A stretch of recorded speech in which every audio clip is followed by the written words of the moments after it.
C'est l'histoire de deux frères. Emmanuel a toujours un œil bienveillant et protecteur sur Pascal, son petit frère. Il lui raconte les couleurs du monde et le sourire des gens. Prévenant, il lui montre les dangers de la vie et la façon de s'en protéger. Mais Pascal étouffe. Courir sans contrainte, choisir sans pression, vivre sans limite. Il décide de jouer avec ses propres règles et même jouer avec le feu.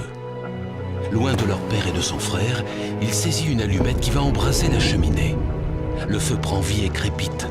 Des étoiles brillent dans les yeux de Pascal. Des étincelles s'échappent. Très vite, le feu gagne. Le feu prend la vie. Stupeur, panique, hurlements. Emmanuel surgit, tente de sauver son frère des flammes. Emmanuel agonise. Aucun espoir pour lui. Pascal pourrait survivre, mais il lui faut un nouveau cœur, et le père prend la terrible décision. Pascal ne pourra vivre qu'avec le cœur transplanté d'Emmanuel. Des ruines et de l'injustice surgit l'espoir. Cette histoire en illustre une autre, une histoire révolutionnaire et trop peu connue. C'est l'histoire de Dieu qui veut offrir aux hommes le meilleur, un monde merveilleux et un amour à partager. Cette belle histoire est aussi bien triste. Nous préférons construire notre histoire plutôt que d'entrer dans celle de Dieu.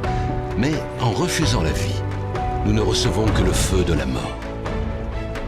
Et si nous revenions à cet Emmanuel qui, par amour, est prêt à donner son cœur et sa vie? Et si nous comprenions qu'Emmanuel est le Christ, le Fils de Dieu? Et si cette histoire devenait la vôtre?